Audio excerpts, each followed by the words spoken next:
graced us with her lovely presence. She sang a song to the children. It was so warm, so amazing. She sent us jotters that we had began to distribute to children. The response has been unbelievable. Thank you very much, Ma. We're so very grateful for the support to this effort.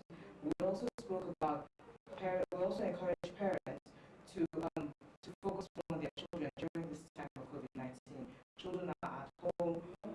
Our health experts explained that it would be more beneficial to the children if they were included in activities such as road trips, planning meals, and strategic conversations with our children. An idea was birthed on day one, an idea to adopt schools in Nigeria. We called it the Adopt a School Initiative, which is open to all private, corporate, and social bodies to come in and adopt schools in Nigeria to help facilitate the education of every Nigerian child. It was also amazing. The two handled and looked at media and information literacy in Nigeria and its effects on the Nigerian child psychology. We had keynote speakers from all walks of life talk to us about how we should monitor children and that government should push legislation towards media and information literacy. We spoke about the dangers of too much information, media overload, and at this time it's very prevalent because our children are exposed to a lot. Screen time has increased. We're basically looking at our phones all the time. So I can't wait to collate all the information we'll have for day 3. It has been so marvelous being here, so marvelous being a part of this wonderful experience. Michelle? Thank you very much, Ms. Kelly. Such an amazing summary. I'm sure you've been caught up and I'm sure you're expecting a lot from today. To round up our line of activities for the week, we're going to be talking about solutions. Here's what to expect.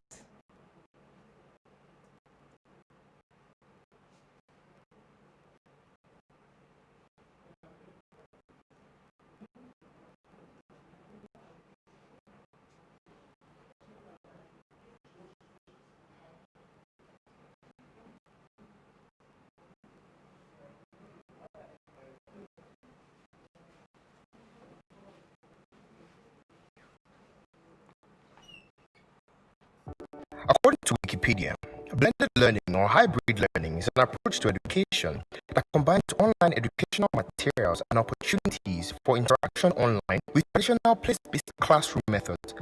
Blended education ideally combines classroom and online approaches to teaching and learning, offering a more flexible method to teachers and a richer experience for students.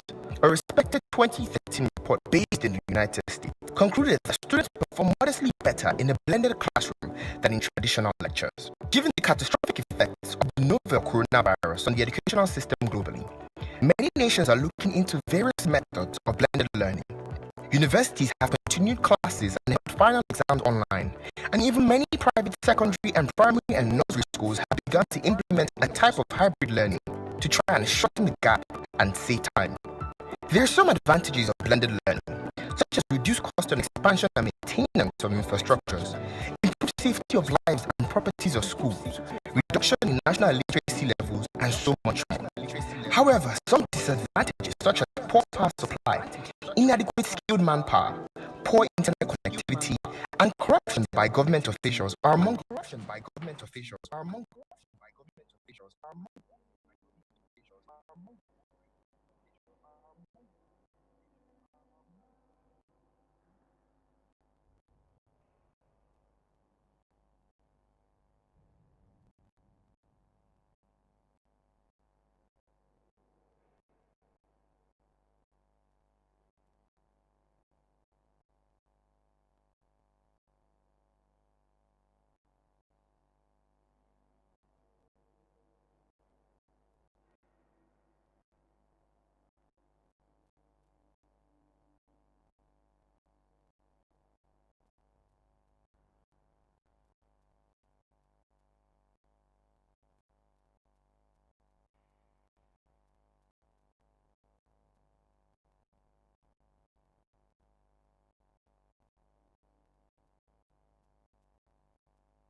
opportunities for interaction online with traditional place-based classroom methods. Blended education ideally combines classroom and online approaches to teaching and learning, offering a more flexible method to teachers and a richer experience for students. A respected 2013 report based in the United States concluded that students perform modestly better in a blended classroom than in traditional lectures. Given the catastrophic effects of the novel coronavirus on the educational system globally, many nations are looking into various methods of blended learning.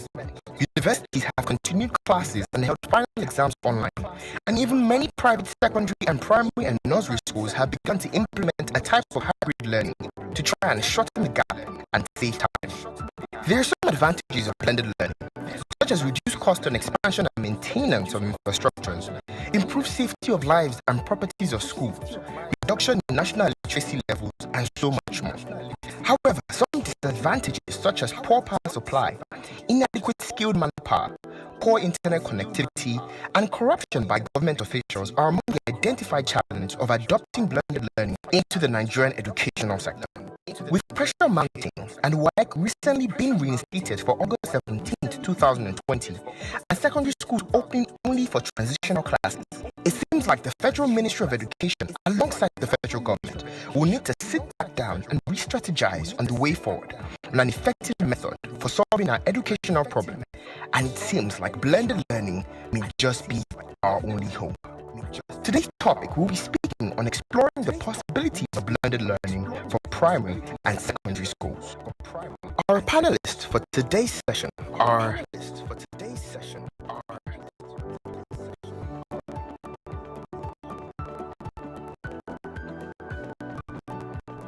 Thank you for staying with the program. And with me, I have Mrs. Cheryl. Good morning, Mrs. Cheryl. Good morning, Michelle. How are you doing? Doing very fine.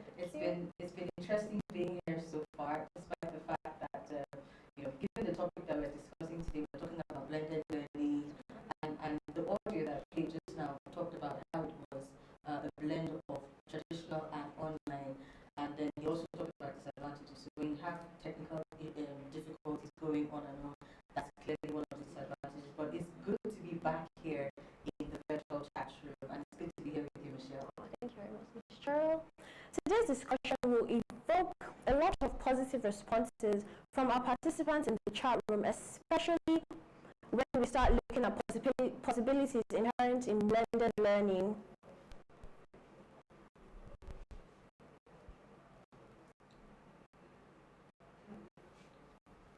All right. Another definition that I saw about blended learning, because I was doing some research about this, Michelle. I think this would also help, when we're looking at the possibilities. It said blended learning was the merging of physical and digital spaces. So I'm sure we're going to be looking at what exactly digital spaces are, if they are online, if they absolutely have to be online alongside the physical spaces. We're going to be looking at that. But the core of why we're discussing what we're discussing today is so that we can personalize the learning experience of pupils and students based on authentic human circumstances, which we're having with COVID-19, and then see how we can bring in prevailing local technology. So it's indeed good to be here, and then we're going to be dealing very thoroughly with all of those topics. Yes, Mrs. Cheryl. In fact, our guest speaker this morning is going to show us practical ways we could adopt to achieve this merger right after this break.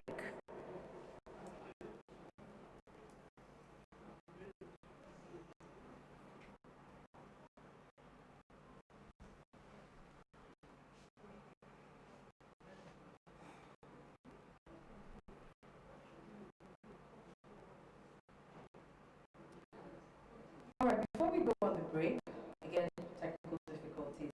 Before we go on the break, we're going to be bringing on educators, we're going to be bringing on resource persons, we're going to be bringing on people from the various aspects, different stakeholders who are going to be talking to us today. Some of our guests include Mr. Martin Akman. He's also from the UNESCO. He's going to be talking to us in that area. We have Ms.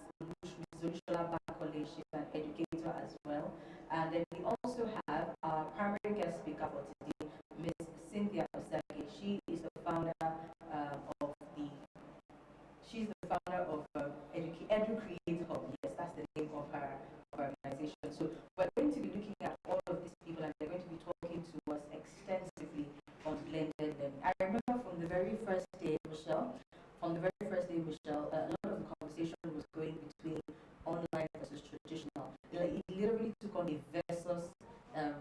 It literally took on a versus nature. So we want to see how we can blend both, given the times that we're in now. Yeah, I feel like it's going to be very innovative, rather to find a way to merge the two, because we have to move on with the times, right? Yeah. So. All right. So I believe our guests are ready for us now. We're going to bring on from our virtual chat room our guest speaker for today. Her name is Miss Cynthia Osage. Miss Cynthia, are you there? Okay, while we're waiting for Miss Cynthia to join us, we're going to take on that quick break, and then we'll come back to Miss Cynthia.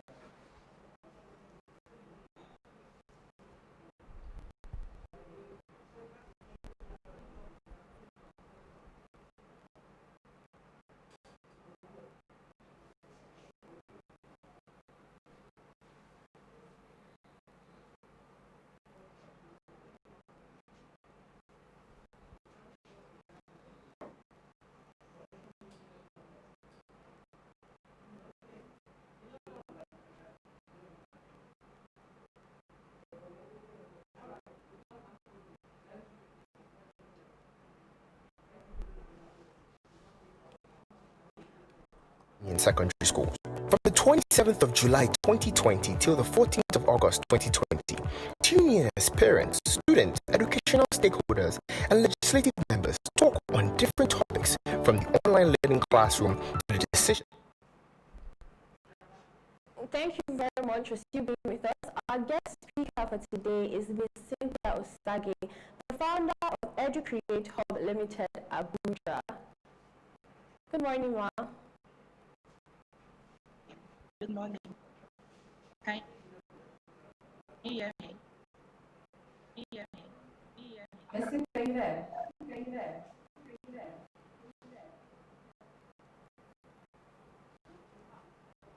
Hello? Yes, we can hear you. Okay. Good morning once again. Good morning, Ma. Thanks for having me.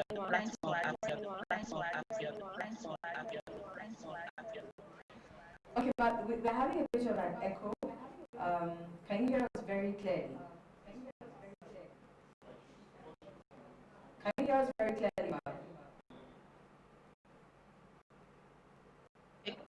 I'm ready. Okay, we're having a bit of an echo, ma'am. You may have to adjust your sound, and then while you just do that, let's see if I can give you a couple of minutes to do that, and then we'll come back to you. Is that okay, ma'am? Okay. All right, we'll come back to Ms. Cynthia Osage in a bit. I'm sure she has so much to tell us. But let's see, we have a few more speakers in the chat room with us. Mrs. Bankole, are you there? Yeah. Good morning, ma'am. Morning. How are you? Very well, very well. I guess the echo is from the studio. Oh, you're having the echo as well. Okay, we'll work on our technical end. But if you can hear us clearly, we can continue with you. But if the echo is disturbing, then we move out as well. Okay. Can you hear us clearly? So do you want me to go on, and what do you want me to speak about? Okay, so today we're talking about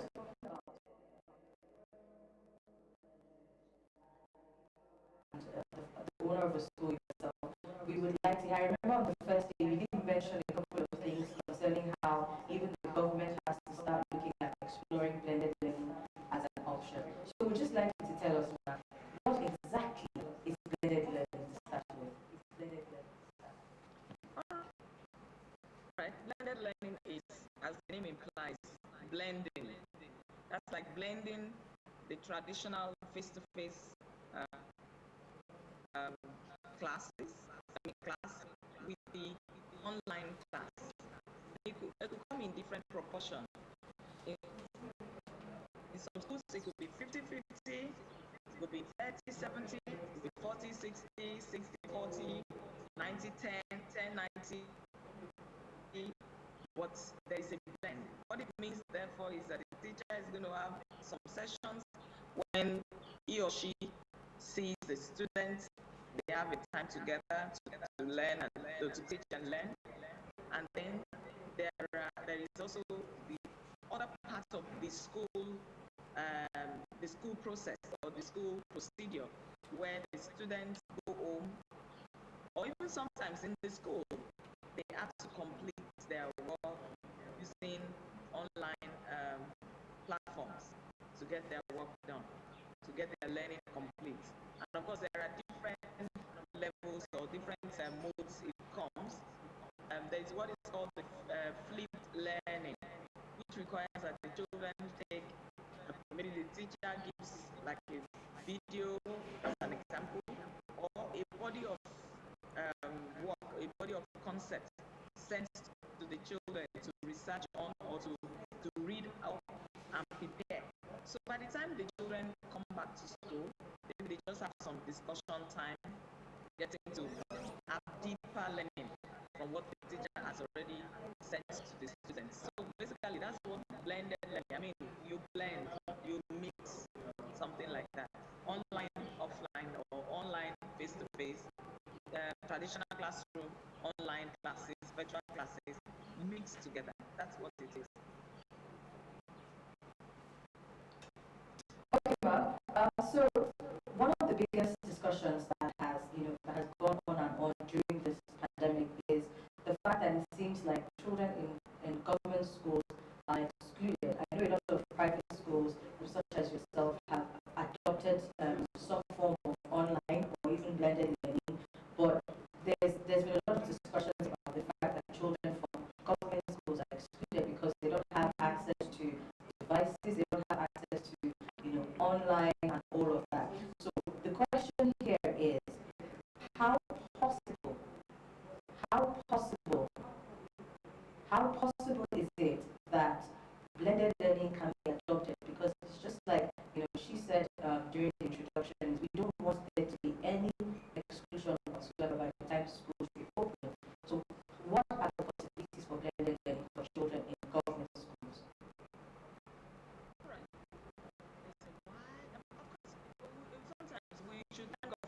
COVID, because in a way COVID brought to bear the understanding that there are a lot of problems in the education system in Nigeria, a lot of problems, myriad of problems, and we will not deceive ourselves. As much as it's okay to at least be learning in a way and not to learn at all, if we say we want to develop this nation, all of us, every hand must be on the deck to give quality education. Because no nation can develop beyond the level and quality of her education system. We have nations that are doing wonders. We need to go and check that. It is always, all of the time, the quality of education such a nation adopts.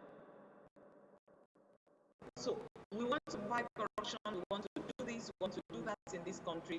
We need to get serious with it. We are giving our children. And when I say this, I'm not only talking about private schools.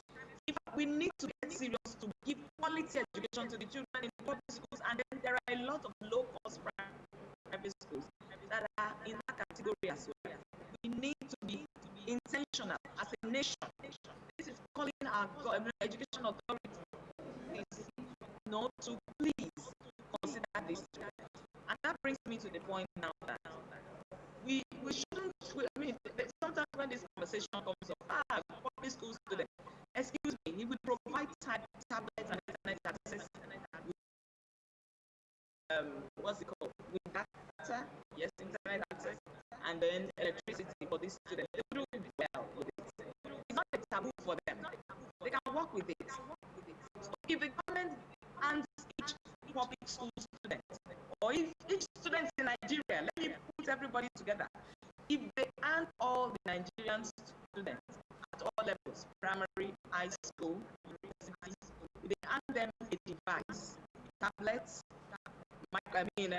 laptop to work with, they will do wonders with it. They will get to learn. They will use it effectively. In other times, like some of the, I was in one webinar during the lockdown, and they were talking to students from all over, from different continents of the world, and we realized that those they could something constructive from in Nigeria are those in top private schools, really, or maybe the middle class, from middle class private schools to the top ones. But what we are saying is that all these students, at whatever level, in the public, in private, they can use this device. We need to just put our acts together and give it to them, and then train the teachers to use it, and they will be fine. So these students can use it. We just need to provide. We just need to provide. Okay. Thank you very much, Mrs. Banko. I really appreciate that. That was a very, very, very passionate plea to ensure that no Nigerian student is left out. I'm sure we're going to come back to you at some other point during this conversation, but let's see if we can also reach, we can try again to reach our key speaker for today, because she's supposed to talk practical steps. How practical are all of these things?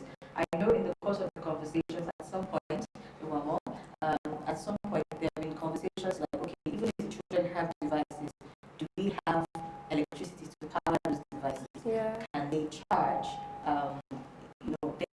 There's just a whole lot of conversation going around, and I'm sure you've heard some things being said as well. What do you think beyond the children having the devices? While she's responding, this is Cynthia saying, let's have you so that we know that we're all sorted out. I feel like there are definitely more alternative ways to access all these things. The online aspect, it's more than just like devices. Like, exactly, do you have electricity to actually charge these devices? I feel like there are a lot of things we need to explore, a lot of things we need to go into, more innovative methods for it to be convenient, not just giving it to them. So, solutions, more long-term solutions, for them to be able to, continue learning properly.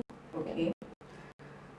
All right, we have Miss Cynthia Sagi with us now.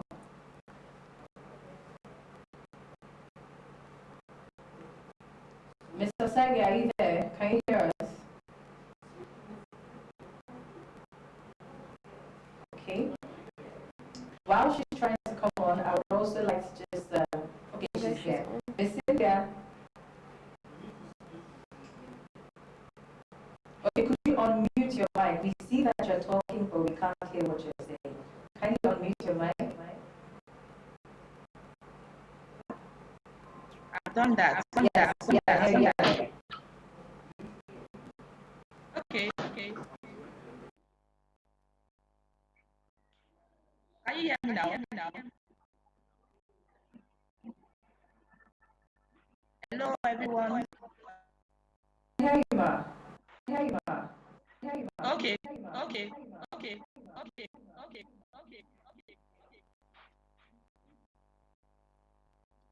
Hello, can you hear me?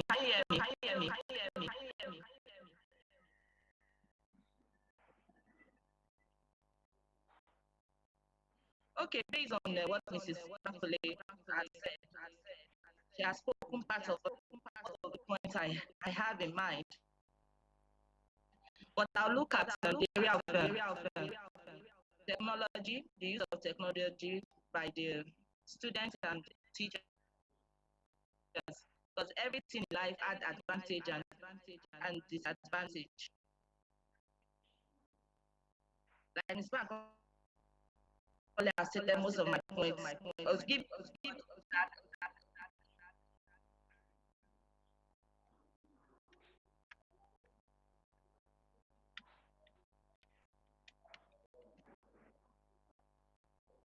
Hello.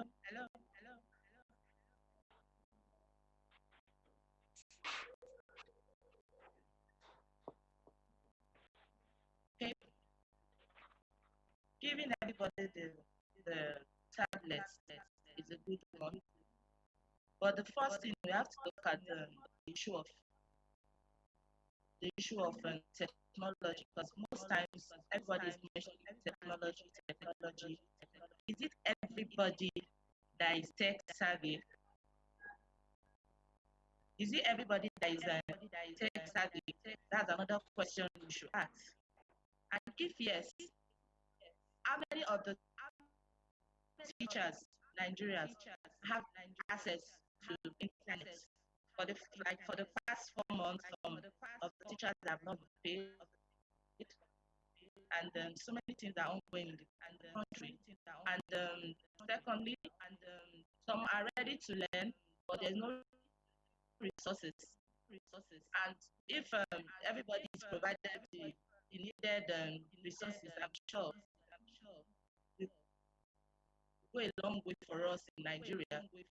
Looking at the area of electricity, that's one of the disadvantages too. For one to be online, you have to have constant power supply, and it's not everybody that can afford the fuel. And then another one is the use of data. You have to have money to buy it. So a lot of things are really needed in the use of technology to learn. Because most of the learners, they are not even online, especially those children from the let me use the word, the poor family, from the poor background. They are willing to learn, but the provision of technology is not there. So I believe for it to be possible, we need to look into making provision for all of them. School owners, they are from school owners too. They are not even used to technology. Even the teachers. So if you are talking about the students, we also have to talk about the teachers, because everybody must be ready. Not just the teachers too. The government needs to make provision too. Because if you look at the society, yes, all fingers are not equal, but it's possible for all of us to put on a very good budget. That education needs to be placed on a very good budget for everybody to have access to quality education, starting from the grassroots. It's very necessary. So that's my point. So it's necessary. It's very important that create more awareness on the use of technology in Nigeria, and also make it free for all. There should be a time for that, so that everybody can have access to technology. For example, what we do at Educate, or we come up with trainings for teachers, so that they can also know how to make use of technology. Because it's not just saying it. There are some people that have access, but they don't know how to use it. Talking about today's topic, how to make everything possible, physically, mentally, emotionally, we all need to focus on ways to make teaching fun for the children. Am I communicating?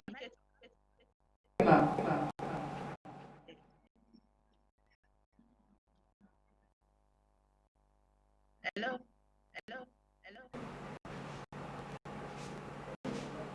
Okay. Okay, ma'am. Taking from what you said so far, of course, you also highlighted some of the issues, especially for children who are in less disadvantaged areas. Clearly, we all know what those issues are, but today we're talking solutions. So, as the owner of an educational hub, we want to ask you, ma'am, what are the roles, or what are the different things that you can do at your level? So we want to hear what help can educators provide towards blended learning, and then we'll talk to parents as well, and then we'll talk to the teachers themselves. Of course, we know teachers also have their challenges, but at every level for the stakeholders, we want to hear what solutions they can provide, because definitely the government has their role to play, but in our own little spheres of influence, what are the things that we can do? Because as we've heard, schools, exam classes are resuming on Tuesday. Okay, so some of these methods and some of these solutions are already having to be put in place between now and Tuesday, right, Michelle? Yes. Okay, so we want to hear from you, ma'am, as an educator, as the owner of an educational hub, what are the things that you can do at your level that will ease it for children and then ease them into blended learning? For it to be, for now, the teachers have to be of help to the children, by picking the basic information and sending it to them to learn. their technology,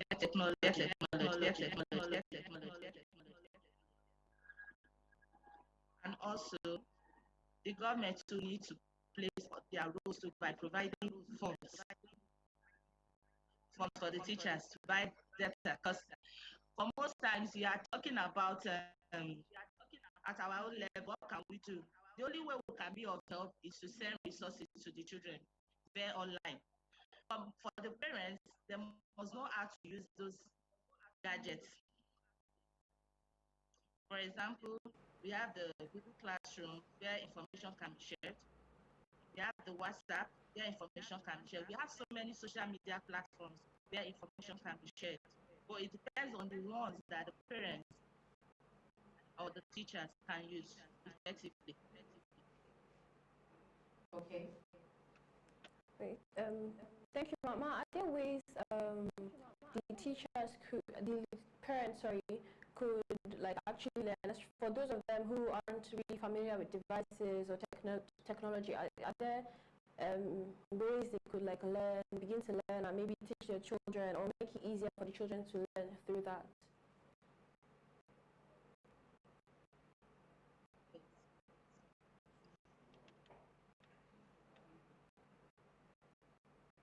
Mr. Sagi, are you there? Hello? Please, can you repeat the question again? Because I didn't hear you. Yes, Ma. Ma, I asked, like, you mentioned that not a lot of parents can really operate these devices.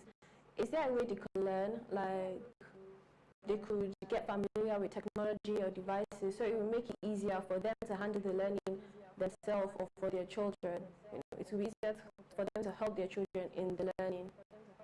And in addition to that, so as an educational hub that you are, for instance, are there programs that you have in place where teachers can come and learn, parents can come and learn, so that they can then make it easier for their children? You know, what role are educators playing to make, just like you said, you know, your role is to ensure that resources are available. So what about training? What about teaching for teachers, parents, and the likes? Okay, as what you do at the office basically is to teach basics of use of digital skills, to design lessons for every learners at different levels. So schools can also come up with a training for parents to learn on how to use the gadgets that is being provided or the platform they want to use to teach the children, depending on the school. Yeah. So because if you look at the current provision for learning, there are so many platforms you can use for learning. So it depends on what the school wants to use. So if you are good with WhatsApp, come up with resources and send it to the parents. If it's for you to do online training for the parents, also inform them on the platform you want to pass the information. So there are different communicating to parents and the learners. Okay. All right. Thank you very, very much, ma'am.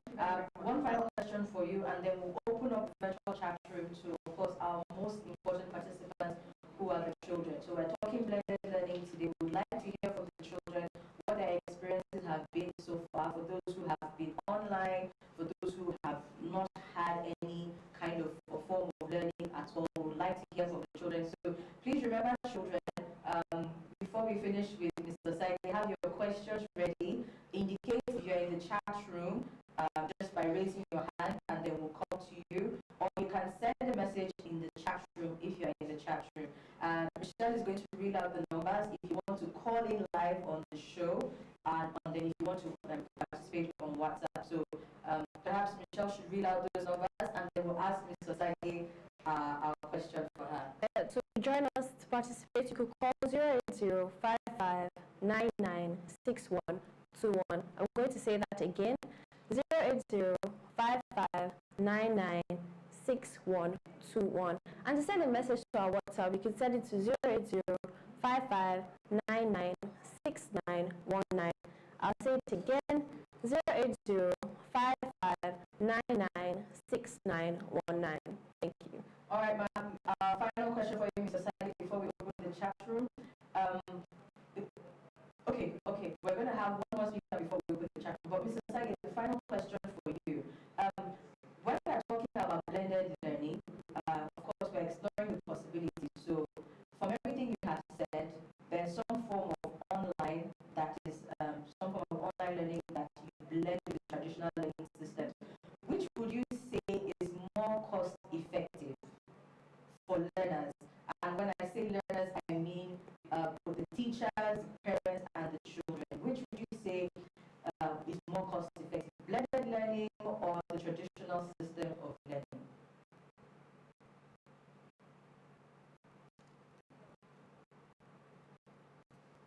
Mr. Sagi, are you there?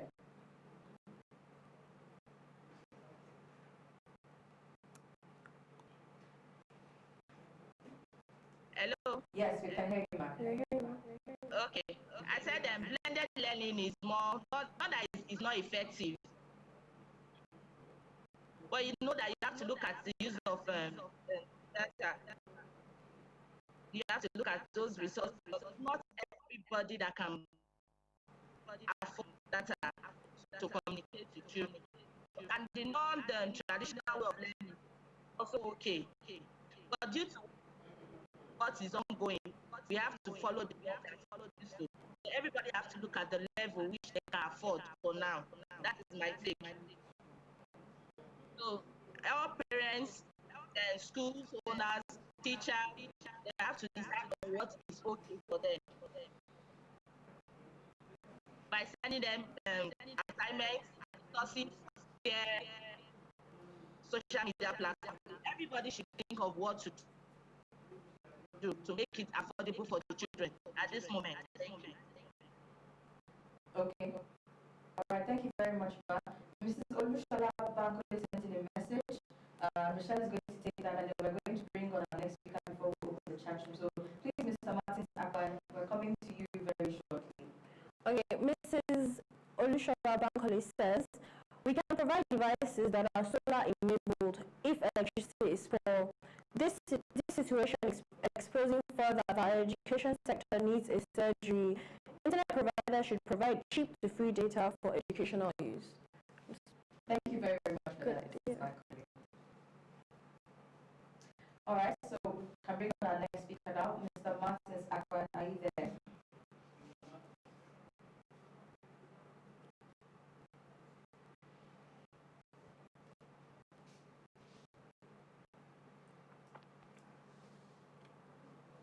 Good afternoon, sir. Can you hear us?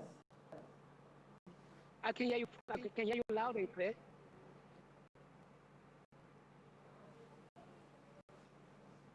I can hear you.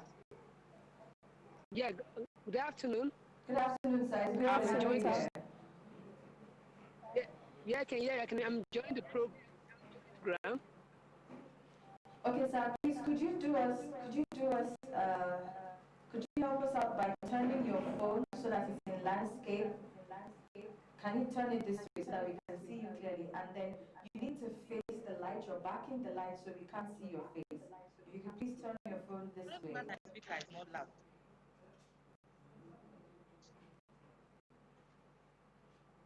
Mr. Martins, can you hear us?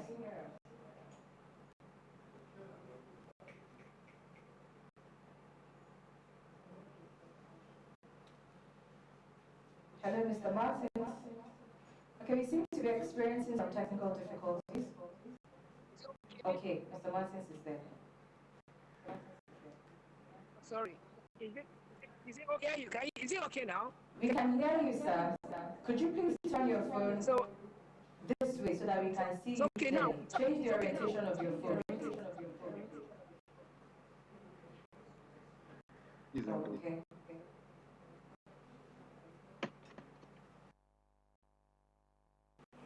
For all our guest speakers that are joining us today, please, when you're referring to when you're talking about the possibilities of government, then we very much like to have you talk about Okay. How do we go about resolving all those issues?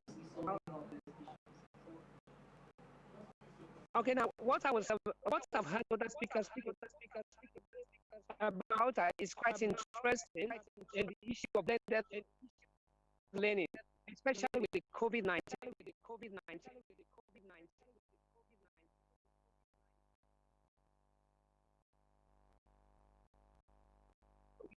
We we we we seen a lot of our students having a new experience, staying at home, which we were not prepared.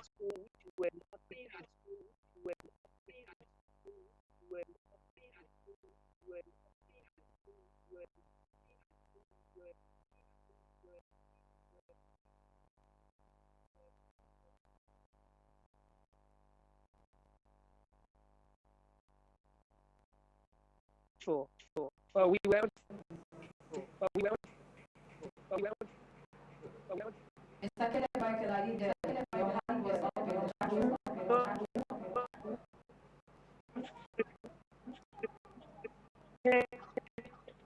Okay. Hello, sir, are you there? Hello, sir, are you there? Hello, sir, are you there? Hello, sir, are you there? Can you hear me? We can hear you, sir. We can hear you, sir. Okay. And I think for me, the topic is quite an interesting one, but the pandemic itself has actually reviewed.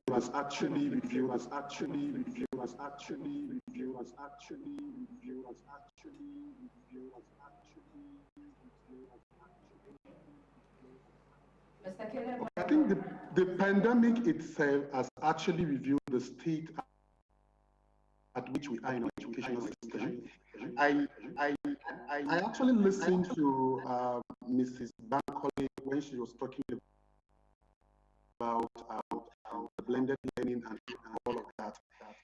Yes, for me, I feel for me to achieve this thing, it's a whole lot of sacrifice, because our children are at stake here.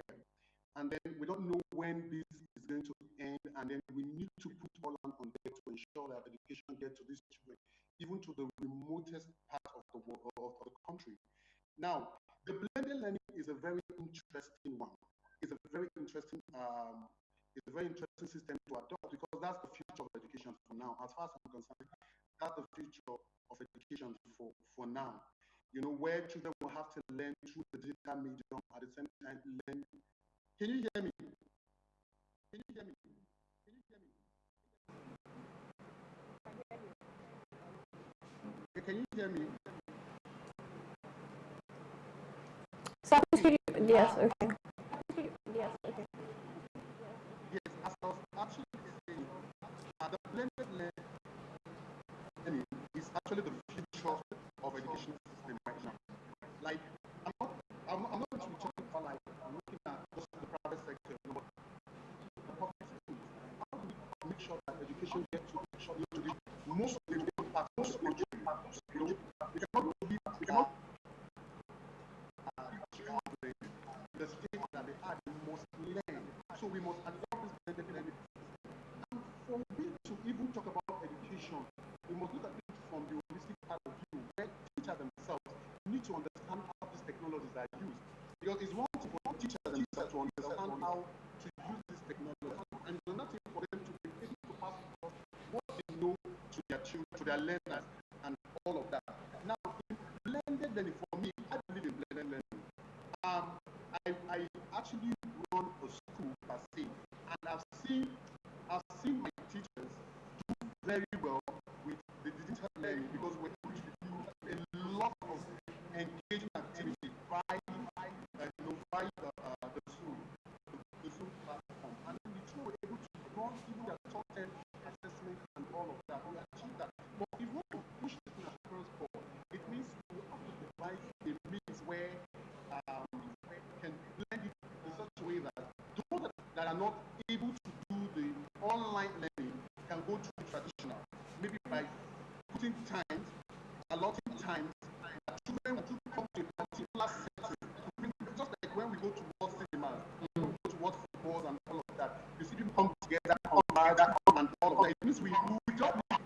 classes. We need to flip classes in such a way that we ask them to come to a particular place at a certain time, and then we speak to them, and then we speak to them, and then we speak to them, and then we speak to them, a lesson recorded where we can play it to them to watch and understand what it is. And for me to achieve that, I think that educators themselves need to understand the curriculum very well. They need to understand the curriculum, spell out the objectives, and then have a pre-record of their lessons so that they can take it to these places. Because if we talk about going online or through, believe me, internet is a problem. Internet is like what we're experiencing right now. You can see that our voice is torturing and all of that. These are some of the challenges we face. But if we put it in such a way that, okay, we have a point where we can flip classroom such that children gather at a particular place, come there, watch a video that has to do with edu games or just their learning, I think it's going to help them a whole lot.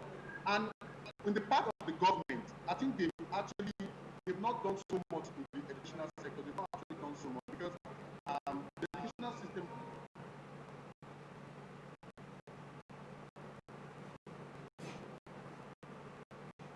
is just down. And they look into teachers' work for educators so that they can reach out to these children in the best possible way. Thank you very much for that contribution, Mr. Caleb. I think that was very, very insightful. And we've had an alternative being mentioned when it comes to people who maybe not internet or data or even devices. You rightly mentioned that they could have pre-recorded sessions. Michelle, I think that's brilliant. Yeah, yes. They have pre-recorded sessions and then take it to an agreed gathering point where these children can learn. Thank you very much for that. I think that point was very key, especially because that is one of the options that the initiative that is coming out of this program is going to be looking at. I'm speaking about the Adopt the School initiative. We're looking at maybe in areas, more say in the rural areas where light is a problem. Ms. Margaret rightly mentioned that they could have solar as an alternative. They could probably just power up one major center and then have pre-recorded lessons where children can watch. I think that was a very good contribution. Thank you very much, Mr. Caleb Michael.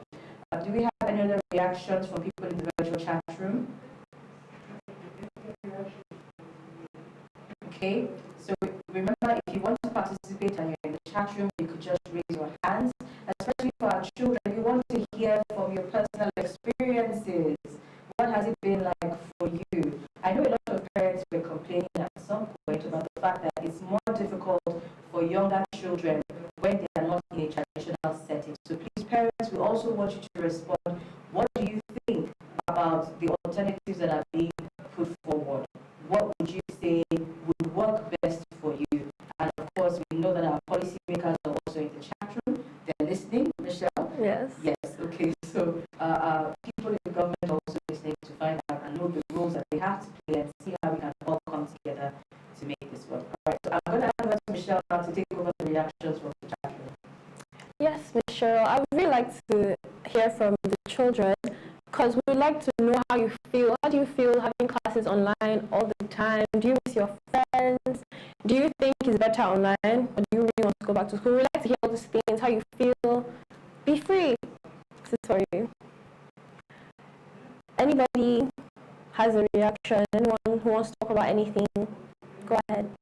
Okay, so the numbers to call on the screen. If you're not in the chat room and you want to call in, you can call the number on the screen. The first number is for the live calling, and of course, the second number is for the WhatsApp. So please do call in. In the meantime, while we're waiting for reactions, we can go back to our speakers.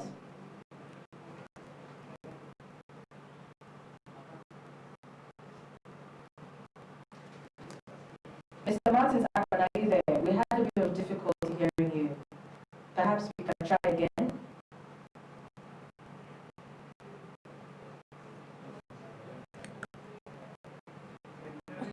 Okay, before we go back to him, okay. Mrs. Olushola Bankole has a reaction. reaction. She says, I do not agree that everyone must be tech savvy to use technology. There is room for learning. It's a way of life now. We can bring all children, including those from the rural area as well, as teachers to use technology effectively. Education is a key responsibility to the government, and funds must be spent on getting all students on board. All right, Michelle, hold that thought. We're going to take that reaction again, but we have a call. Hello, are you there? Okay. All right, we lost that. Okay, let's get a reaction from Social Bank. Okay.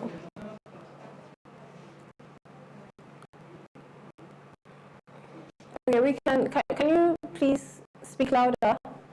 We can, okay. Hello. Hello? Good afternoon. Hello. Please, could you say your name and where you're calling from, sir? Okay, he seems to be off. So, We can't hear you, sir. Can you hear us? Please speak louder. Tell us your name and where you're calling from, and you can go ahead with your contribution. okay. Hello. My name. Hello, good afternoon. Hello, can you hear me? Yes, we can hear you. You're very faint, sir. I would appreciate it if you could speak a bit louder so we don't have to strain. My name is Shuaibu. Hello. We can hear you. Please go on.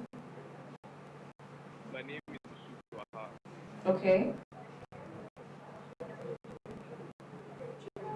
My name is We can hear you clearly, sir. Please, could you go on with your contribution or question? about the classes. Okay. And I say that classes is it's not the same because there's no unmutual and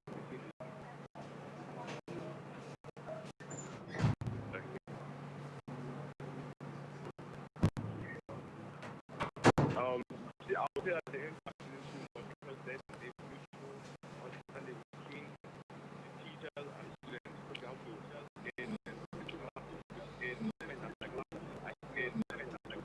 I say the online classes, I say like okay, it's an obligation of teacher come begin the material assessment and then classes about. So one would say that learning doesn't take place.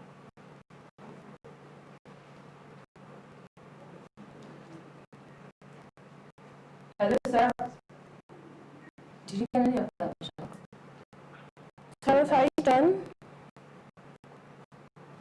Okay, we're not able to hear you very clearly. We apologize, sir. Perhaps you can try calling back again, or you can send a message on the WhatsApp line and then we'll respond. Hello. Yes, I'm not. Yes.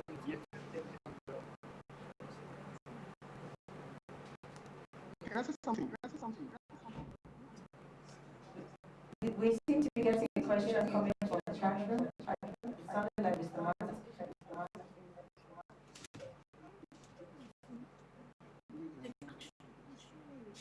Okay, we have another participant. Good afternoon, welcome to the virtual chat room.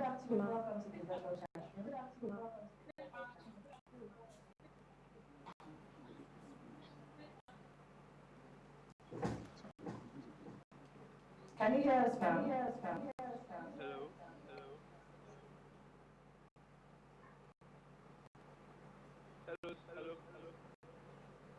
Good afternoon, ma'am. If you can hear us, please go ahead. Because she doesn't seem to be hearing us.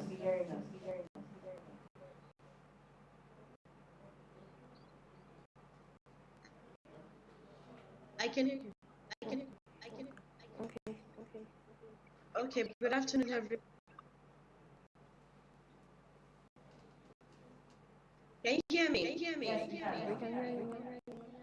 Okay, I think my main concern is actually the rural setting, in the rural areas. Now, for those that have access to the internet, I don't think they have issues. I think it's just an issue of responsibility that everyone needs to up to the game. We've never been in this situation before. So both the teachers, the parents, the school, we all need to train ourselves and do what is needed for our children to learn. But my concern is the children in the rural areas. If we can get the internet provider to help out the children in the rural areas, if we can get teachers who are experienced, who are being the online, who understands it, if they can train the children in the rural areas, these children can actually learn. Learning is going on in schools. Learning is going on all over Nigeria. Trust me. But my concern is the children in the rural areas. How can we help? Yes, I feel that the first thing we do is get internet providers to provide internet for some areas, basically for learning. And secondly, if you have people who can volunteer to either train teachers in such areas or to actually work in person for these children to learn.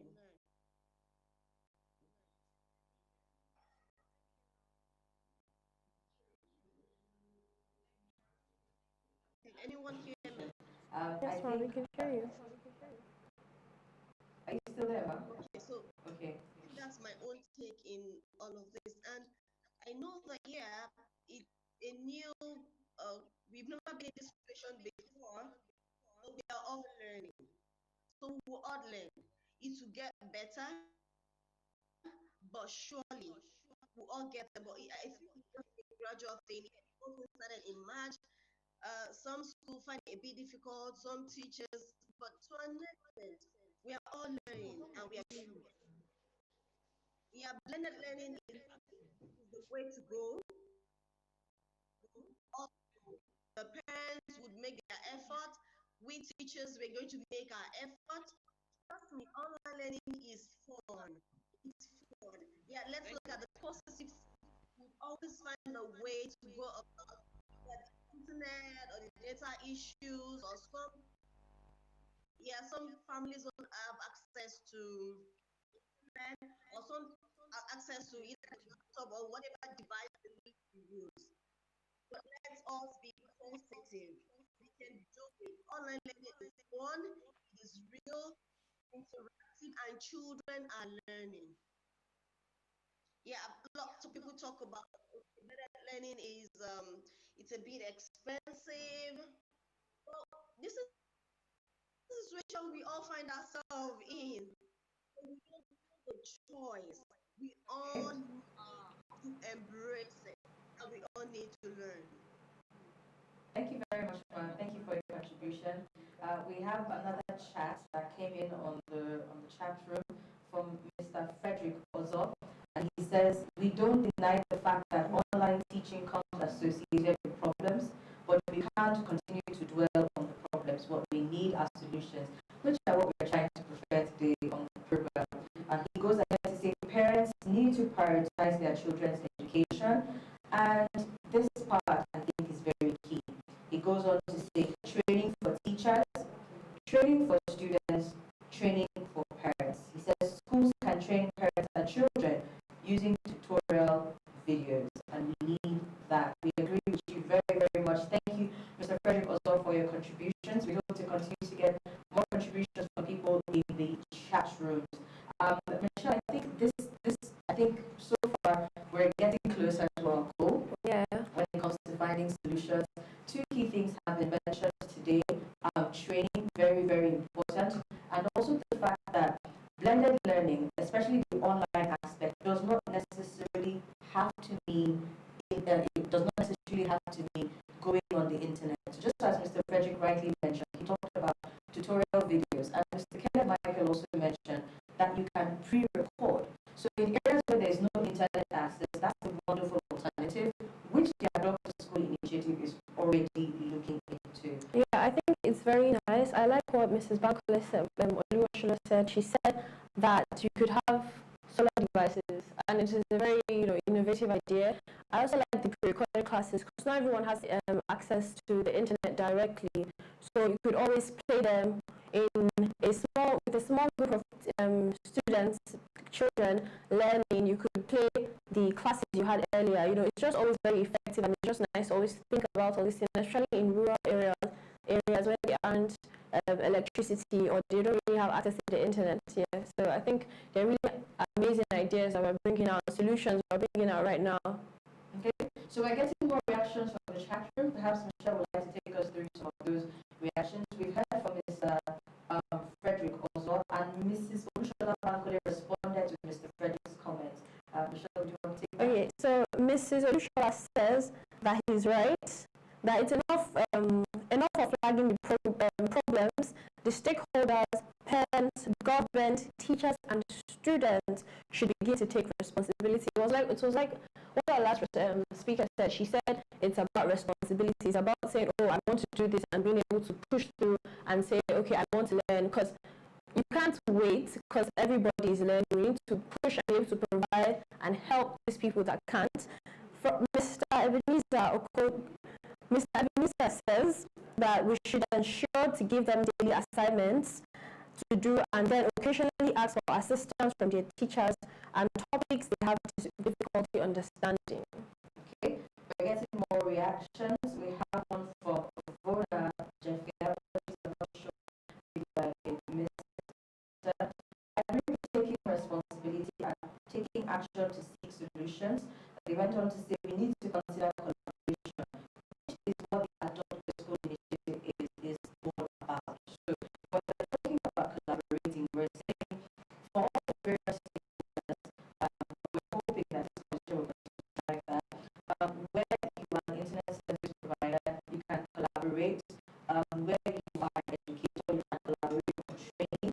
Where you are parents, you can collaborate as well. Whatever resources we can pull together in one place, I think it will go a long way.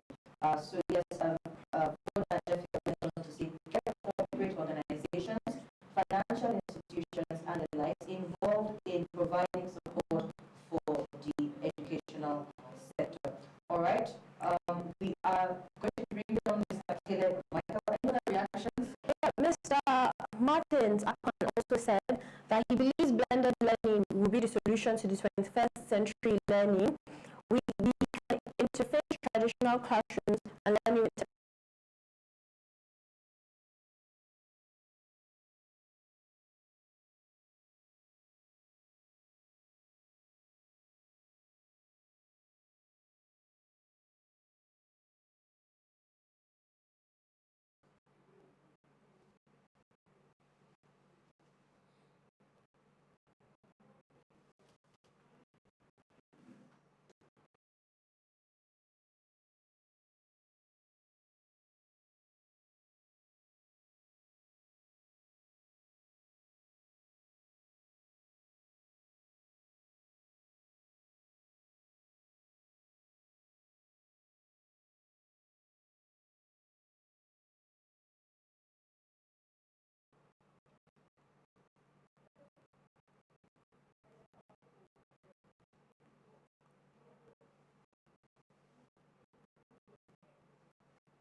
that we're not just having these children in school,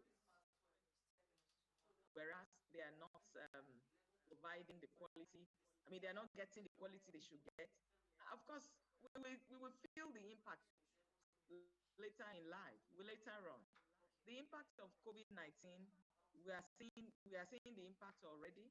We may feel the impact much more even as time goes on. So it's a call on every one of us, including I'm not exonerating myself. Every hand must be critical, and we need to do something positive right now. So every one of us need to commit ourselves. We need to get busy to get support for the children, to give them quality education. It's not just to give them any kind of education. It's not just to get them together in the classroom and one teacher is just shouting and asking them to repeat something. But even the NERDC that are giving us the curriculum we're using, I'm sure they are listening. They are looking at what is going on. I believe that they will want to consider cases where there are crises internationally, globally, like what we had with COVID. Whenever it happens, I believe they should be considering how to involve the curriculum in getting, the Nigerian citizens, the Nigerian children, those in school at all the different levels, nursery, primary, high school, university level, getting them to have education that will prepare us, all of us, for that. So I guess I can hand over to the studio now. They are back. Thank you. Thank you very much, Mrs. Bankole. Ma, I do have a question. Ma, what are the solutions? What things can be handled between now and September before the children resume on training for, especially the teachers, for when they, and inside, when the children resume, what exactly can be done to, really prepare, thank you very much, to prepare them for, the curriculum you just mentioned? Anyway, you see, every we had been talking about that already. All stakeholders, even the students themselves, need to get themselves ready to learn. But a number of us speakers have mentioned, and some of those who have put points in the chat box had also mentioned, the truth is, a lot of times these children are ready. When we program things properly and we give them, the stuff that will make them learn, they are really ready. Those of us in the private sector, it's also a wake-up call. Of course, we do that already. We need to do more now. We cannot rest on our horse and say, okay, yes, everything is fine. We need to do more. The truth is, teaching online is a different ballgame. It's a lot different from, no matter how super a teacher is offline, teaching face-to-face, the traditional way, the teacher needs to practice and learn and be taught and train and be trained in order to be able to offer effective online teaching. Remote teaching, particularly when it comes to assessment, even when you are able to do the teaching, the children are looking at you, just like we're in a webinar now. All of us are where we are, we're able to see each other. A teacher who is a master teacher may be able to control and say, okay, yeah, I'm teaching this, and mute everybody, and when everybody is muted, even though they are trying to talk, they're not distracting your class and all of that. But when it comes to assessment, it's a different ballgame too. The teacher needs to be trained on how to assess the students, ensure they are learning. For instance, one of it is that even in this meeting, of course, I had also done that. At some point, I switch off my camera. Maybe because I feel if I do that, you have more bandwidth to work with. Maybe I felt if I do that, it may also help with the echo, to take off the echo and some of those things. Then we switch off our our mic also to give room for echo. You know that sometimes while the class is on, some of the students will switch off their camera just because they don't want to be part of the class. So a teacher needs to be able to assess the classes, ensure that the learning is going on and the children are assimilating by being mindful of what goes on with how the camera is switched off or on and all of that and all of that. And even when it comes to the assessment tool that is used, the teacher needs training. It takes a lot more. When we were going to do our online assessment in my school, for instance, the teachers had to come together to do another training. Even though they even have the tool, Google Form for those using Google Classroom. We have the Microsoft Form for those using Microsoft 365 and Microsoft Teams. We discovered that we needed another app to download to use the Google Form effectively because we wanted to time it. So it's and readiness to learn to make this work. We can't run away from online blended learning, no teaching in blended form. We cannot run away from it again. So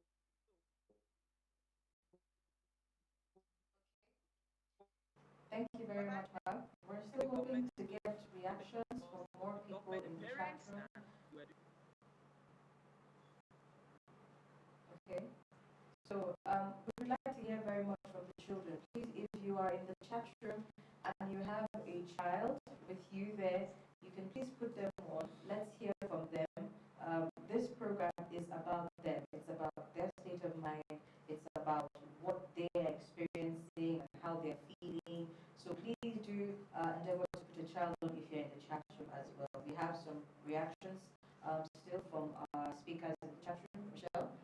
Yeah, and I also want to say that to join the conversation, you could also call 080 5599 6121.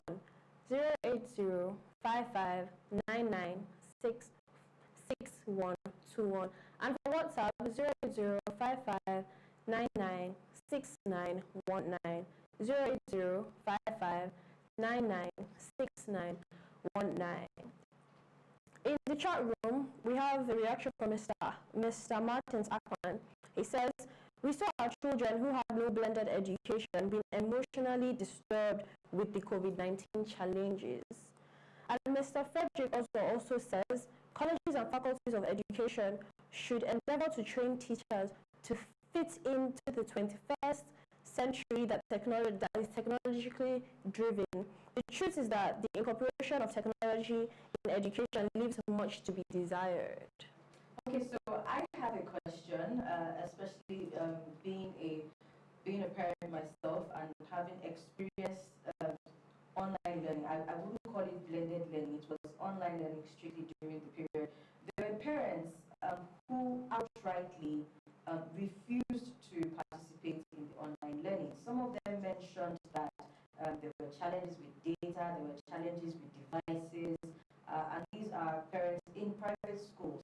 I direct this question to Mrs. Olushola Bankolema. What would you say to parents like this? How could we assist as stakeholders? Might you be an educator, any other stakeholder we have in the chat room?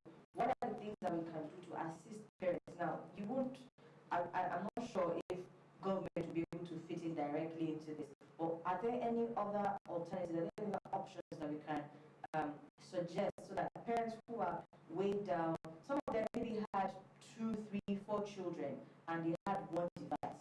Some of them had, different challenges and they were genuine challenges. Now, what would you say to parents who had these kinds of experiences? Now, could you please give us suggestions?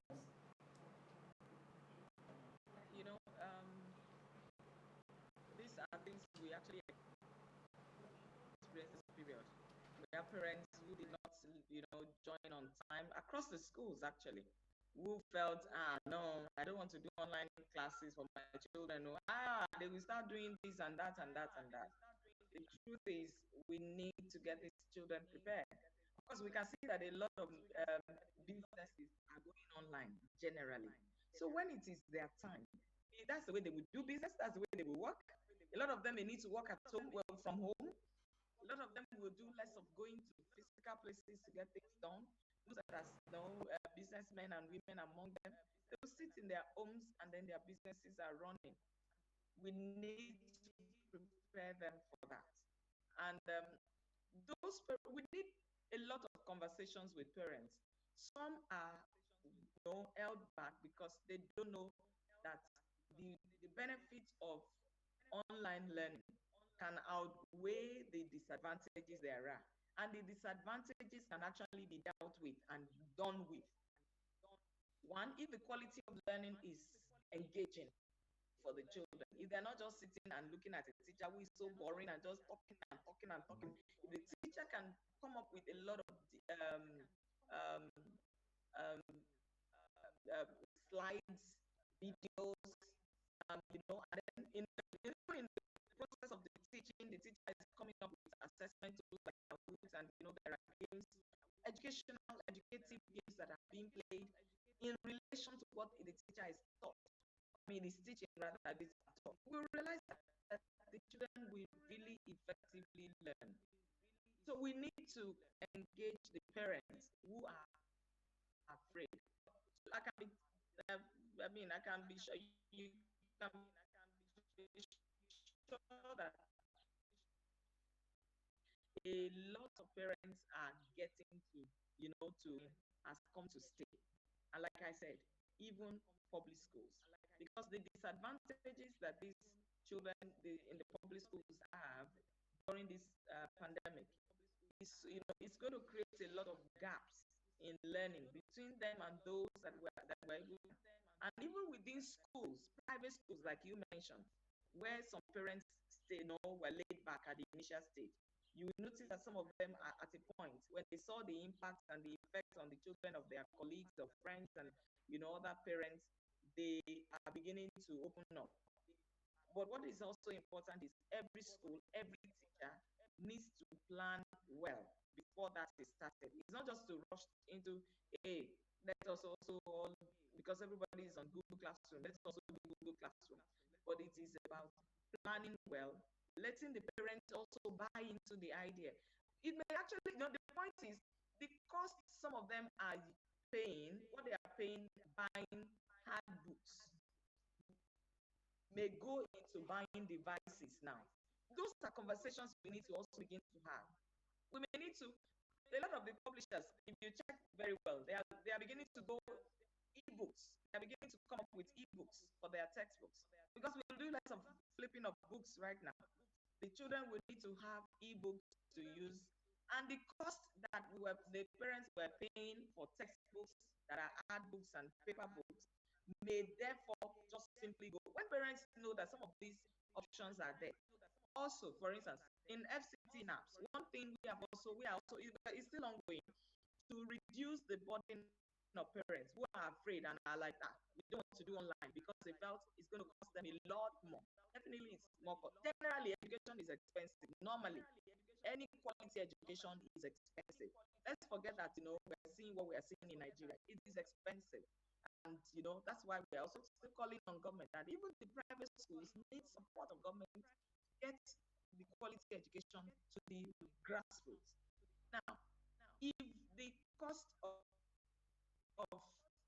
the hard books are moved into getting devices, which will become almost permanent. And then we also in apps, like I said, we have discussions where it's ongoing with some of these internet service providers to say, please, can you give us, some of them have responded, but what they gave to us we felt is still not reasonable enough.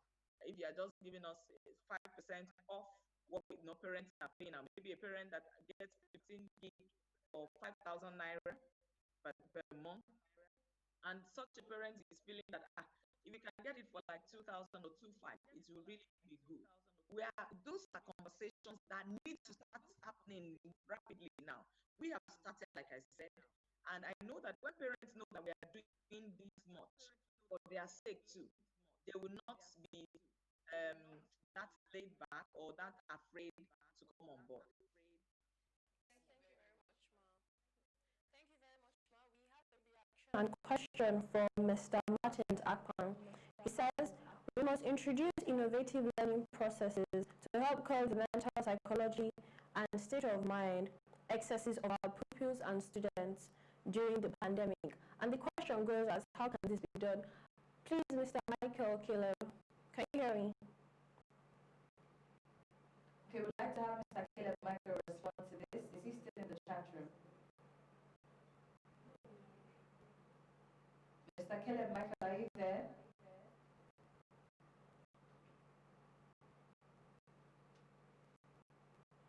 Okay, can anyone in the virtual chat room respond to this? Mr. Martins asked the question, how can we introduce innovative learning?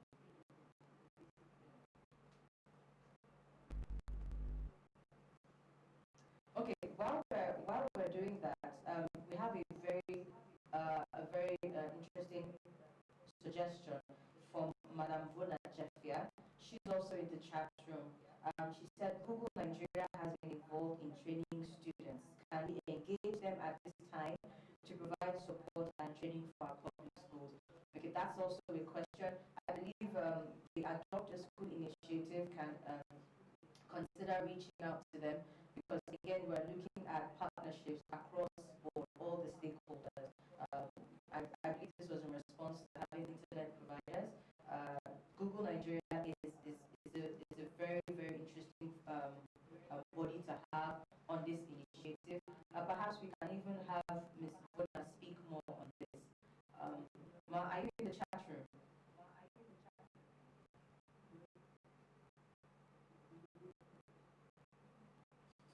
Ms. Bona Jeffia? Okay, while we're trying to connect to her, remember we want to hear from the children. The phone lines to call are on the screen for phone call and for WhatsApp messages.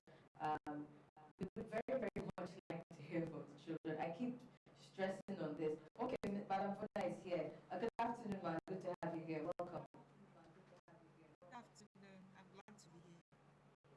Yeah, good afternoon. Welcome, ma'am. Sorry, I didn't get your question. To hear, you asked the question if we can get Google Nigeria involved. And we said that the initiative is definitely going to look into that. But you have been very active in the chat room, so we just decided to bring you on and hear from you directly. Of course, we should move past challenges. I saw that was one of the contributions that you made. But any other suggestions? Do you have any other suggestions that we could adopt, in a very timely fashion that will make it easier for our children to resume school safely? Okay, thank you very much. Right now, government seems to be focused on the certificate classes, JS3, SS3, and those do the primary qualification exam. And I am wondering really if schools will resume before these exams. It looks like schools may not resume till all the exams have been concluded. So for school owners and government, we have to think of a solution for the other classes. So all I will say now is we have to keep thinking and we have to keep planning and coming up with the best options. That's the only thing we can do for now, because there are a lot of issues, but we have to keep thinking of solutions. We have to keep thinking of solutions. We have to keep considering. I know one of the low budget private schools. I was speaking to the owner because she hasn't been able to do anything. She hasn't earned any income. So what she said she did, which I thought was a good idea, what she did was she got the teachers, because the school is in the community. So she reached out to the parents and got as many parents that live in various locations and got the teachers in those locations to get venues or centers where you can have some children. So if you have those in year 4, you have like 5 or 6, and then the teacher coaches them or something like that, and uses whatever devices she has to undergo learning, and then the owner goes around to check those centers because the school is not allowed to open. So that was the solution she felt she could think of to help the children at this time. So we have to keep thinking. That's all I can say, and think of what works best for us. Thank you very much. I have a question, Mark. When we started this program, we said we're looking at how blended learning can work so that no Nigerian child is left out. What do you think about blended learning for special needs children? You know, I mean, ordinarily we have a number of centers dedicated to them. Of course, they needed to have come together in a particular location to learn. But when we're talking about blended learning in relation to special needs children, maybe children who have who don't have the accelerated level of learning that other children have, or children who have autism, or maybe even children who have a form of disability or the other. How would blended learning help children like this, if at all?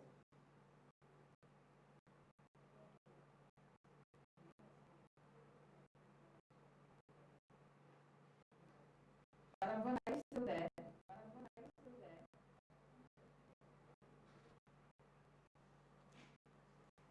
Okay, I'm going to throw that question again. If Madam Vona is there, please would like you to respond.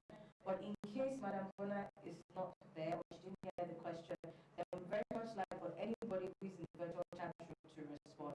So the question was, what benefits will blended learning have? Okay, Ma, are you there? Did you get the question, Ma? I didn't get the question. I just heard what benefits will blended learning.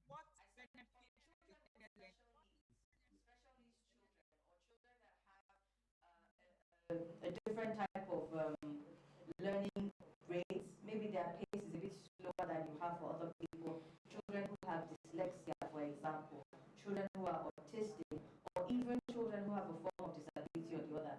Would blended learning include these children or further exclude them?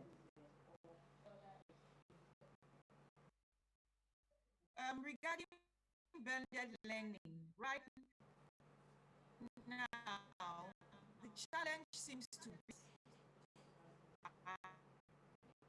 and in my school where I work, we have been undergoing online lessons, online e-learning for all age groups. But the challenge we have is with the nursery.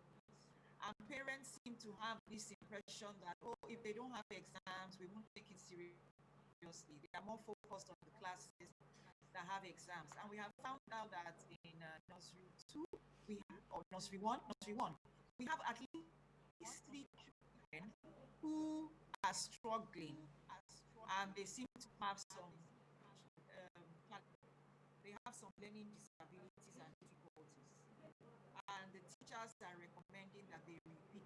And I said, repeating is not a solution. You can't keep making a child repeat. A child is repeating this class. We need to think of ways. And I'm wondering if blended learning will help, because the teacher will have to maybe assist the child in writing. How do you assist the child in writing? So we need to engage parents and let them understand that we need their cooperation in ensuring that blended learning works for special needs children. But unfortunately, some of the parents are not willing to be teachers at this time. So that is another challenge. It's another challenge for a lot of us that are in schools, and especially for the younger learners. So we're exploring different options. We're exploring technology. We have to continue to explore technology, explore different apps that involve pictures, colors, and video, so that we can see what works with children, because we have to bear in mind that children learn faster with pictures. So we have to explore animation. And this is where training in technology comes in. So we need to train our teachers to be able to produce that kind of work. Every school owner has to do that. And I really do not know how government will cope in this area. Government is still a challenge. But for private schools, I know that they will be able to come up with something. So special needs children can be involved, but we need several tools, several apps. Technology can do wonders. We need to find out what will work and use it. Thank you very much. Thank you very much, Ma. Thank you. We also have more reactions in our Zoom chat room. We have one from Mr. Frederick Ozo. He says the use of asynchronous e-learning can help. Also, the use of low-budget productivity tools like WhatsApp. We also have one from Mr. Martins Akpan. He says, we seem to look more on technology than how it can also help our present situations. We also have one from Mrs. Cynthia Osagi. She says, quality education is possible if the education budget is used judiciously. Reduce the number of subjects and focus on the needful. Thank you very much for your contributions. Okay, we're rounding up on this topic, and very soon we're going to go to our second area of focus today in view of the weekend. Not just the weekend, but a holiday weekend for a lot of people, given that it is Salah. Children are going to be experiencing things a lot differently. Not only have social interactions been limited to the barest minimum for them, but then even when you have holidays like these ones, when they can't go to social gatherings or even religious gatherings, we're going to be looking into that and how it has affected the mental and psychological state of our children. But and of course, for that one, please would very, very much again like to hear from the children. I would like to urge our participants in the chat room, please bring your children on if they are there. And also, if you're watching from anywhere else, you can use the numbers on the screen. Either call us or send us a message. But I think to sort of put a cap on this blended learning issue, I don't know if Michelle has any other questions or anything else that she would like to ask. I don't really have questions, but I love what our speakers have said. The contributions, they have been amazing. And I know the stakeholders are taking note of this. I like the use of technology and being able to completely explore it, not just in virtual classrooms like Zoom, but the animations was a beautiful idea. I also like the fact, it's not just the students or the parents, the students also really do have a role to play, being able to, be ready to learn. They're making themselves ready for September or now, just being involved in the whole thing. Also, parents being involved judicially, properly, in their students, in their child's learning. So it has been amazing. Yes. Concerning that part about parents being involved in their child's learning, our participants, especially in the chat room, have said not to keep hammering on the challenges. I know for some parents it has been a question of I have to work and then I have to teach at the same time. Apparently, just as Madam Funa already mentioned, the times have changed, the times have evolved. Perhaps organizations, and this is referring to different stakeholders in this area, can start looking at how to do more of working from home so that parents can find sort of like a balance. Yes, we know that some organizations have been told to stay home, but not all of them. So if there are parents listening or watching today that have 3 or 4 children and they have to work, have we solved their problems in this discussion? So I think it's for even corporate bodies to sit down and see how they can help parents. Of course, some of the people in the corporate bodies are parents and educators as well. So we've had contributions towards that. Mr. Martins did say, though, Michelle, that we're looking towards technology without seeing how it can help. Perhaps we will be engaging more in those areas, Mr. Akwan.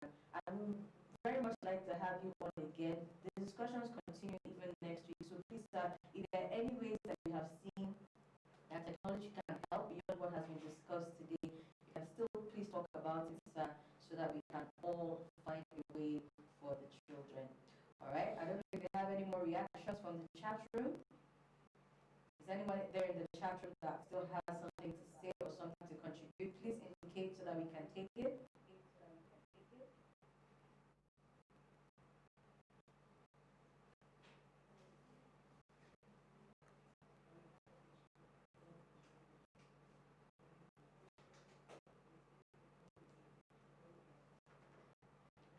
Okay, while we're waiting for more reactions from the chat room, again, we'd like to mention the Adopt a School initiative, which at the end of this program is going to be flagging off officially. Part of the reason why we're having these discussions is so that all the stakeholders involved, from our policymakers and government officials who are listening in or watching this program and have been watching from the beginning, to private organizations and concerned parents, educators,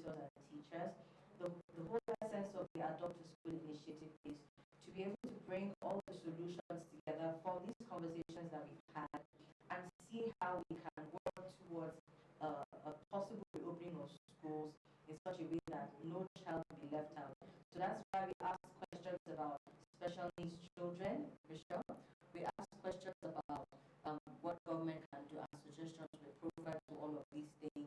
So government, all stakeholders are going to come together in the course of this program afterwards to do the Adopt a School initiative. Michelle, do you want to talk a little bit more about that? I feel like I know the initiative is a very great idea. It's not just for parents, it's just for regular people, wanting to change something, wanting to help, to contribute. And you're wondering, oh, how would I do that? How would I, help? I can't really do anything. I'm just one person. Adopt a school. Like, the initiative is there. And it's so amazing because it makes it so easy. You are helping a community by adopting a school. And I'm just so grateful that it's something we're able to do. Yeah, so we're going to be revealing more details about this. A platform is being set up where you can go and get involved. All the measures for getting involved, all the processes are going to be on that platform. So please note that all the contributions and everything that we've heard from Monday, our inaugural edition, up until today, and as we continue next week, are going to be put together, and we will put it out on the platform so that people can get involved in adopting a school. All right, do we have any more reactions?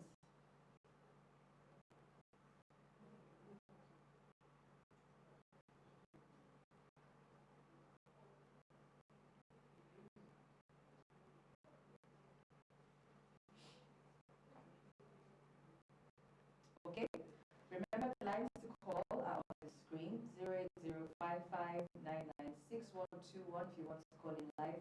Please remember when you call in, state your name and where you are calling from, and then go ahead with your contribution. And then if you're sending a message on the WhatsApp line, it's 08055996919. We look forward to hearing from you. But in the meantime, we're going to go on a very short break, and then when we come back, we're going to be getting into the second level of our discussions for the day. See you when we get back.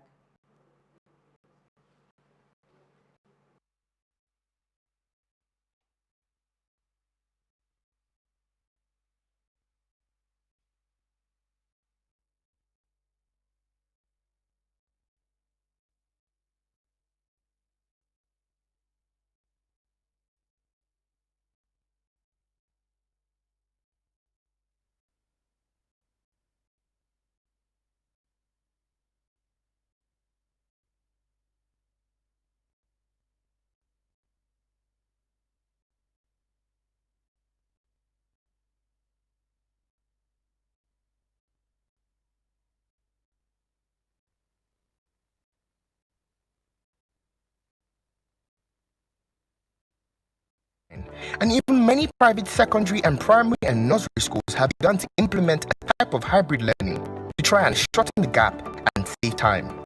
There are some advantages of blended learning, such as reduced cost and expansion and maintenance of infrastructures, improved safety of lives and properties of schools, reduction in national literacy levels, and so much more.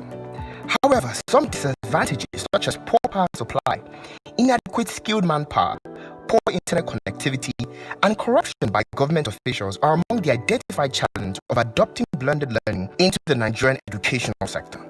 With pressure mounting and the work recently being reinstated for August 17, 2020, and secondary schools open only for transitional classes, it seems like the Federal Ministry of Education, alongside the federal government, will need to sit back down and re-strategize on the way forward on an effective method for solving our educational problem, and it seems like blended learning may just be our only hope.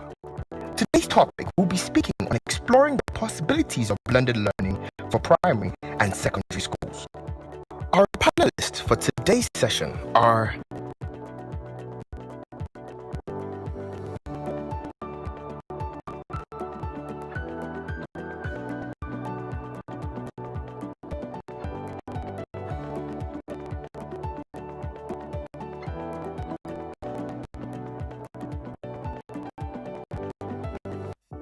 according to Wikipedia, blended learning or hybrid learning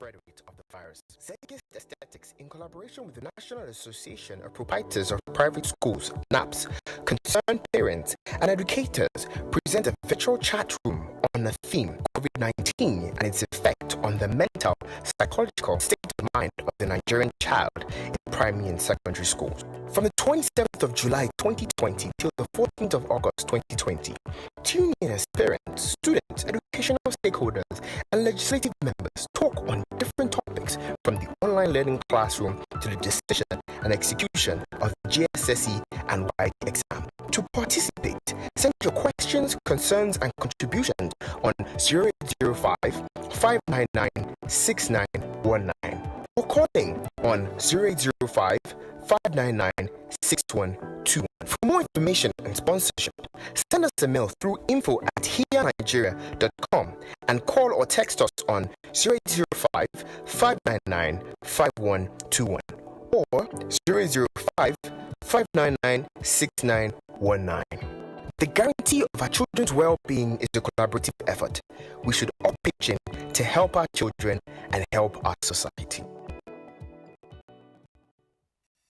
The way of life has been drastically affected due to the fear of the deadly coronavirus. The federal government has placed a ban on gatherings, which has affected various sectors of the nation, most especially the education and social life of the Nigerian child, leaving schools and parks out on suspension pending a reduction in the spread rate of the virus. Zeitgeist Aesthetics, in collaboration with the National Association of Proprietors of Private Schools, NAPS, concerned parents and educators present a virtual chat room on the theme COVID-19 and its effect on the mental, psychological state of mind of the Nigerian child in primary and secondary schools. From the 27th of July 2020 till the 14th of August 2020, tune in as parents, students, educational stakeholders, and legislative members talk on different topics from the online learning classroom to the decision and execution of the GSSE and WAEC exam.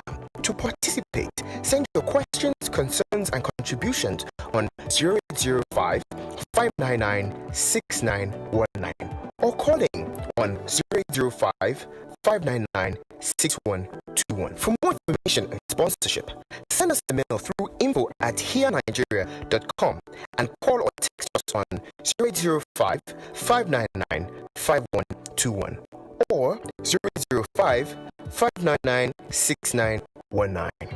The guarantee of our children's well-being is a collaborative effort. We should all pitch in to help our children and help our society. The way of life has been drastically affected due to the fear of the deadly coronavirus. The federal government has placed a ban on gatherings, which has affected various sectors of the nation, most especially the education and social life of the Nigerian child, leaving schools and parks out on suspension pending a reduction in the spread rate of the virus. Zeitgeist Aesthetics, in collaboration with the National Association of Proprietors of Private Schools, NAPS, concerned parents and educators present a virtual chat room on the theme COVID-19 and its effect on the mental, psychological state of mind of the Nigerian child in primary and secondary schools. From the 27th of July 2020 till the 14th of August 2020, tune in as parents, students, educational stakeholders, and legislative members talk on different topics from the online learning classroom to the decision and execution of the GSSE and WAEC exam. To participate, send your questions, concerns, and contributions on 0805 599 6919 or calling on 0805 599 6121. For more information and sponsorship, send us a mail through info@hearnigeria.com and call or text us on 0805 599 5121 or 0805 599 6919. The guarantee of our children's well-being is a collaborative effort. We should all pitch in to help our children and help our society.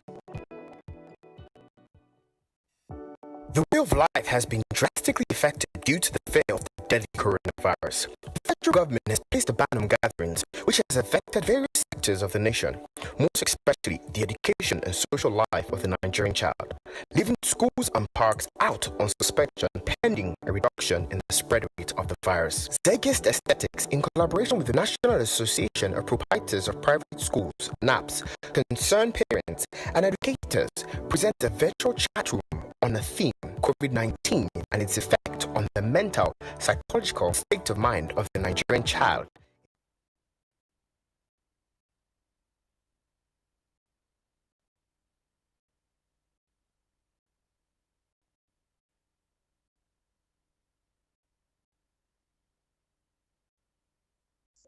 On this journey. It has been a very amazing journey.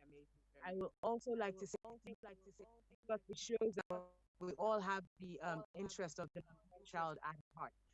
There were things that were discussed that have been discussions that have been running through our inaugural meeting till this last meeting for today, and that is the topic of virtual learning, blended learning, and traditional learning. I like a speaker. I like what one of the speakers. None of us prepared for COVID-19 situation, but I think we're handling it really well.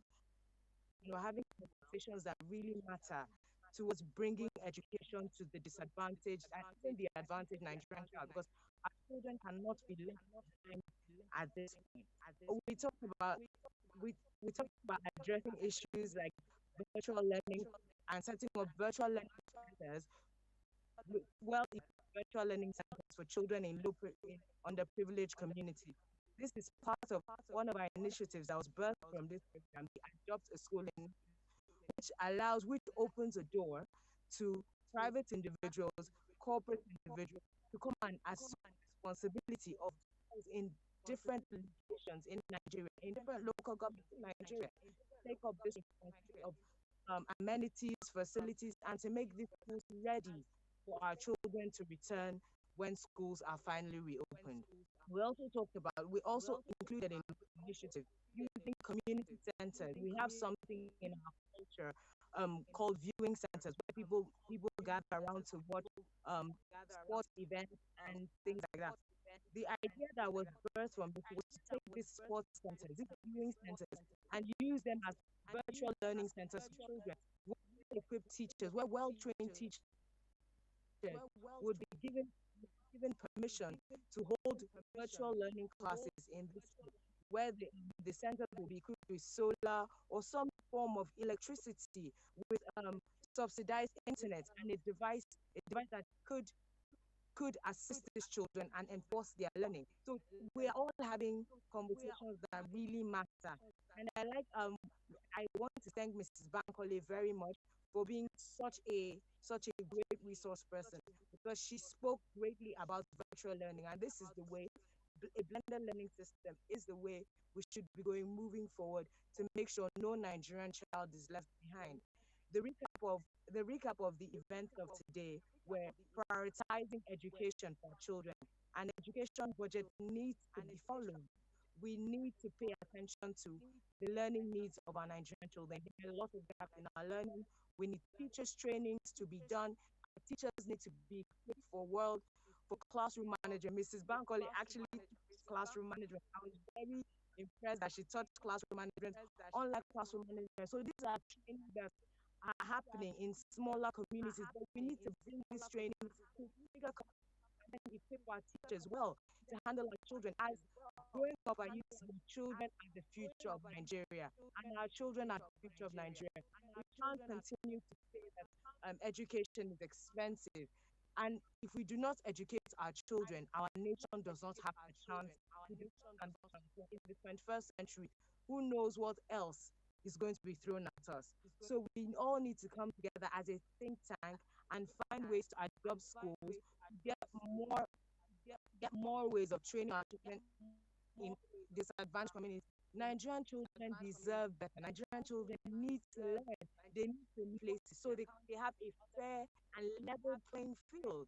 So these are some of the things that teachers need to be ready, parents need to be supported, parents too need to be educated. So we're calling out well-meaning individuals out there to come together. Let us create policies. Let us create legislation that encourages parents to learn about online learning, that encourages children to learn through online learning, and that enables teachers teach children using online resources and traditional resources.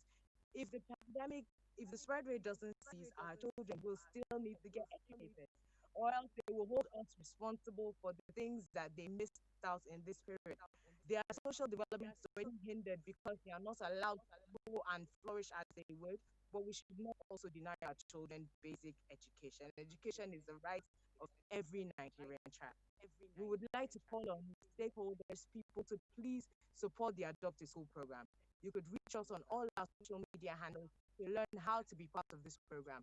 We have also proposed to use the Apapa local government area in Lagos to start our prototype for this cause. It is a good cause. It is going to serve generations of Nigerian children. It is going to make sure that no Nigerian child is left behind, and that teaching is something that's enjoyable, that teachers love their work and love to teach children. I work as an administrator, and I've met a lot of teachers who are so passionate about the work they do.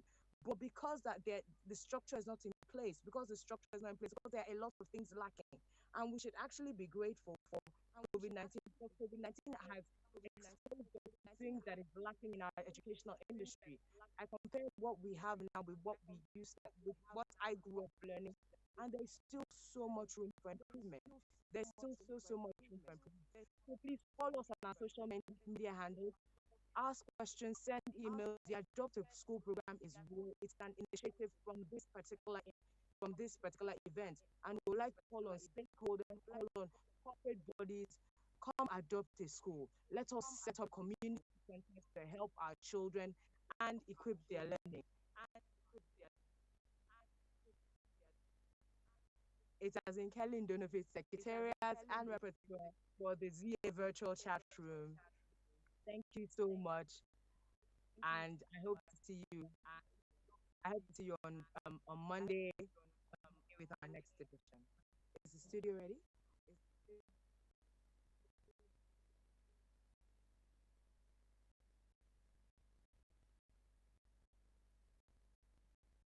Summary.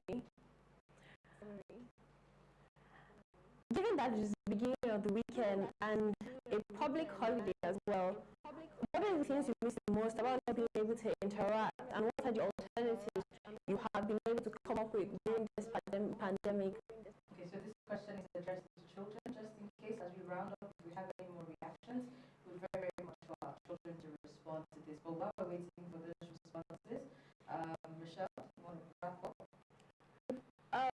During the pandemic, it's been in a very, I did learn a lot of things. I learned how to bake with my whole family. It's very cute because we're just all in the kitchen. And we're like, oh, the flour, and it's a way to bond, even though you can't like go out and interact with your friends in public. Just always stay at home. Be safe, and it's a way to talk about stories. New tighter relationship with family. Yes. Just do more of that. Yeah. I know it might be a bit challenging, especially when it comes to religious activities. For instance, today's Salah, and our Muslim participants and brothers and sisters everywhere usually like to congregate, but then when they're enforcing social distancing and all of that, it might prove a bit challenging. I think there are ways to go about it. Keep talking about just being safe, even though you have to congregate. Yeah. Don't congregate in too large numbers. That's for religious activities. That's what we're addressing now. Wash your hands often. Wear your face mask. There are the right types of masks. We're going to be talking more about this when we come to the show next week. But in the meantime, even if you must do something, if you must gather, if you must have any form of religious activities at all, or any form of social interaction, please do it safely. Make sure you maintain a reasonable level of social distancing. Wash your hands. Wear the right types of masks. Don't suffocate and have children slumping because they're not wearing the proper types of masks. Anyway, like I said, we're going to be doing more on that. So as much as possible, spend time with your family, like Michelle said. If you must congregate, go about doing it the right way. Yeah. A big thank you to all our guest speakers, everyone who joined us in the live streaming, our participants, the people with the reaction. It has been amazing having you with us today.